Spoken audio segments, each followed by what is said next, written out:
আজ থেকে 5 বছর পিছনের কথা চিন্তা করে দেখেন, যে আজ থেকে 5 বছর আগে চিন্তা করলে দেখা যাবে যে আমাদের যে সমস্ত যুবক ভাইরা আছে তারা কিন্তু এরকমভাবে শিক্ষা পায় নাই। আমাকে আপনাকে প্রত্যেকে কি করতে হবে, এই যে আপনাদের ইমাম সাহেব বা হাফেজ সাহেব যে কাজটা করছে, যে পড়াশোনা আগিয়ে নিয়ে যাচ্ছে, ওনাকে আরও উৎসাহ করতে হবে। এর মধ্যে আমাকে আপনাকে কেউ কোনো কিনা করলে হবে না। কারণ দেখেন, বড় গর্বের বিষয়, আজকে যে ছেলেরা দোয়াগুলো শিখেছে এবং নামাজ পরিপূর্ণভাবে শিখেছে, হাদিস শিখেছে এবং জানাজারও আলহামদুলিল্লাহ প্রত্যেকে যে বাচ্চারা কত সুন্দর হয়ে পড়লো। আমাদের যে সমস্ত বয়স্ক ভাইরা আছেন তাদেরকে যদি জিজ্ঞাসা করা হয় যে জানাজারের দোয়া কোটা বলার জন্যে, তো কেউ বলতে পারবে না। কিন্তু দেখেন যে মাসুম বাচ্চা ছেলে তারা কত সুন্দরভাবে জানাজারের দোয়া, কিন্তু জানাজারের দোয়ার নিয়ম যে প্রতিটা মুসলমান পুরুষকে কিন্তু কি করতে হবে, জানাজারের ময়দানে যখন যাওয়া হয় প্রত্যেকে কিন্তু দোয়া পড়া দরকার। কারণ শুধু ইমাম সাহেব পড়বে আর আপনি মুখটা চুপচাপ থাকবে, জানাজার কিন্তু পরিপূর্ণ হবে না। তো তাই ইমাম সাহেবকে কি করতে হবে, আগে বাড়াবার জন্যে ইমাম সাহেবের যে সমস্ত সুবিধাগুলো প্রয়োজন আছে সেগুলোকে আমাদের প্রত্যেকের তেনাকে সুবিধা করে দিতে হবে। তাহলে দেখবেন ইনশাল্লাহ এই ছুটপুর গ্রামে প্রতিটা মা ও বোনেরা ও ভাইরা প্রত্যেকে ইসলামের মধ্যে পরিপূর্ণ শিক্ষা পাবে। এবং হাদিসের মধ্যে আছে যে তুমি নিজে শিখো এবং অপরকে শিক্ষা দাও। তাহলে আলহামদুলিল্লাহ দেখেন, আপনাদের গ্রামে ইমাম সাহেব নিজে শিখেছেন এবং আপনাদের গ্রামে প্রত্যেকের বাচ্চার মুখ দিয়ে ইনশাল্লাহ কলমা হাদিস প্রত্যেকে বার করার জন্য চেষ্টা করছে। ইনশাল্লাহ আমরা প্রত্যেকে ইনশাল্লাহ ওনাকে সহযোগিতা করব। এই বলে আমার বক্তব্য শেষ করছি। আলহামদুলিল্লাহ রাব্বিল আলামিন। আলহামদুলিল্লাহ, আমরা শুনলাম হযরত মাওলানা ওয়াব সাহেবের মুখ থেকে কিছু গুরুত্বপূর্ণ কথা।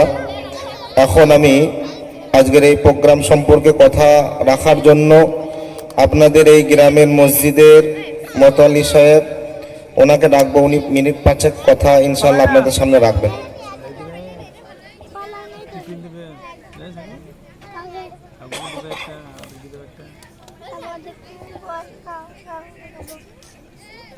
আসসালামু আলাইকুম, ঈদ মোবারক। এই বছর 4-5 অনুষ্ঠানটা হচ্ছে, ইমাম সাহেব সারা বছরের পরিশ্রমের ফল এবং পারফরমেন্স আপনারা দেখতে পাচ্ছেন, এক্সিলেন্ট ওনার পরিশ্রমের হিসাবে হচ্ছে। আর আমার অতিথি যিনি সঞ্চালক মাওলানা সাহেব, ওনার সঞ্চালনাও প্রচণ্ড দাগ কেটে গেল, খুব ভালো লাগলো। আর আমার ছাত্রছাত্রীদের যে সব থেকে আমার ভালো লাগলো যেটা হচ্ছে কলমা থেকে আরম্ভ করে আপনার দোয়া বা সূরা সমস্ত মানে জেনে পড়ছে, এটা দারুণ ব্যাপার। মানে জেনে পড়া কিন্তু বহু বয়স্ক লোকরা আমরা পাই না, এটা খুব প্রয়োজন। এবং মানে জেনে পড়লে কিন্তু নামাজের মনোসংযোগটা সরে যায় না। যদি মানে জেনে কেউ কিছু পড়ে যে আমি কি পড়ছি, তাহলে কিন্তু নামাজের দিকে মনটা থেকে থাকে, কোনোদিন ওটা মানে জেনে পড়লে সে সরবে না। আর আমার গার্জেনদের কাছে বিশেষ অনুরোধ, এই যে সম্পদগুলো তৈরি হচ্ছে তারা কিন্তু নিজের ছেলে মেয়েদেরকে নজর রাখবেন। এখান থেকে বেরিয়ে যাওয়ার পর তারা যেন নামাজমুখী থাকে, নামাজ থেকে যেন তারা না সরে যায়, এইটা কিন্তু গার্জেনদের দায়িত্ব। কারণ এর পরে আগের যে ব্যাচগুলো বেরিয়ে গেছে আমরা কিন্তু লক্ষ্য করছি তারা কিছু কিছু ছেলে বিচ্যুত হয়ে গেছে। এইটা আমাদের গার্জেনদের কিন্তু খুব নজর রাখতে হবে। এইখানেই আমি শেষ করলাম, এইটা আপনারা খেয়াল রাখবেন। আলহামদুলিল্লাহ, আমরা শুনলাম শ্রদ্ধেয় সম্মানিত মোতাল্লি সাহেবের মুখ থেকে কিছু গুরুত্বপূর্ণ কথা। প্রশংসার সবার জন্যই, যে পড়িয়েছে তার জন্য প্রশংসা, সত্যি মেহনত করেছে। যারা পড়েছে তাদের জন্য প্রশংসা। সে পড়িয়েছে আর যারা পড়েছে বলেই তো তারা মুখস্থ করতে পেরেছে। এখন আমি পড়ানোর জন্য কিতাব নিয়ে বসে আছি, টিপাই নিয়ে বসে আছি, আর যদি ছাত্র না আসে বা হয়তো তারা আসলো চুপ করে বসে থাকে, তো শিখতে পারবে? তাহলে যে পড়িয়েছে সেও মেহনত করেছে, সেও প্রশংসার যোগ্য। আর যারা পড়েছে এরাও মেহনত করেছে, এরাও প্রশংসার যোগ্য। আর ইনশাল্লাহ আপনারা যে মেহনত করে টাকা পয়সা দিয়ে পরিশ্রম করে এই যে একটা প্রোগ্রামের ব্যবস্থা করেছেন, এটাও প্রশংসার যোগ্য। বর্তমানে যুব সমাজ আস্তে আস্তে অধঃপতনের দিকে, কিন্তু সেসবের দিকে না গিয়ে আলহামদুলিল্লাহ সুস্থপুরের যুবক ভাইরা একটা প্ল্যান পরিকল্পনা করে মেহনত করে টাকা পয়সা উঠিয়ে খরচপাতি করে একটা দিন কেন্দ্রিক বাচ্চাদের উৎসাহ প্রদানে মক্তব আগে বাড়ানোর জন্য যে এই যে মেহনত করে একটা প্রোগ্রাম করা হয়েছে, তো সকলেই প্রশংসার যোগ্য।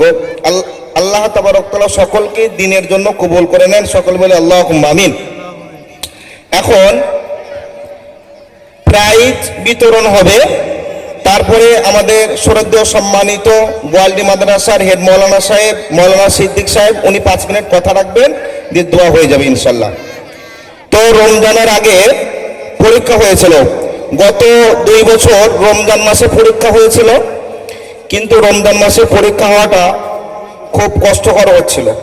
কিছু ছাত্র এমন ছিল রোজা রেখে পরীক্ষা দেওয়া, ওখানে থাকা অনেকটা কষ্টের ব্যাপার। আর পরীক্ষা তো বাইরে থেকে স্টাফ এসে পরীক্ষা নেন, তো ওনাদেরও ওই রোজা অবস্থায় আসা যাওয়া এটা একটু ওনাদেরও কষ্ট হচ্ছিল। তারপরে আমার একটু কষ্ট হচ্ছিল, এই কারণে রমজান মাসটা পরীক্ষা না করে রমজানের আগে এবার পরীক্ষা করেছিলাম। তো আমরা জানি অনেকে হয়তো ভালো পড়ে, অনেকে ভালো পড়ে কিন্তু পরীক্ষাতে বলতে পারে না। এবার পরীক্ষাতে বলতে পারে নাই, তার জন্য তার নম্বর কিন্তু কমে যাবে। তো সেই কারণে মন খারাপ না করা, আল্লাহ তাবারক তাআলা সকলের জেহেনকে ব্রেনকে বাড়িয়ে দেন, সকলে বলে আল্লাহুম্মা আমিন। তো কে কিরকম পরীক্ষা দিয়েছি তার আজকে রেজাল্ট বেরোবে, ফলাফল বেরোবে। যার যার নাম পেশ করব শেষে স্টেজে চলে আসবে। এই চারটাকে সরিয়ে দিন। কোরআন শরীফে ফার্স্ট হয়েছে সুরভি খাতুন, পিতা আবু তুরব শেখ। কোরআন শরীফে দ্বিতীয় হয়েছে আলমিনা খাতুন, পিতা আলাউদ্দিন শেখ। কোরআন শরীফে তৃতীয় হয়েছে শাহিনা খাতুন, পিতা হ্যারেস শেখ। 3 জনে চলে আসবে, এখানে চলে এসো।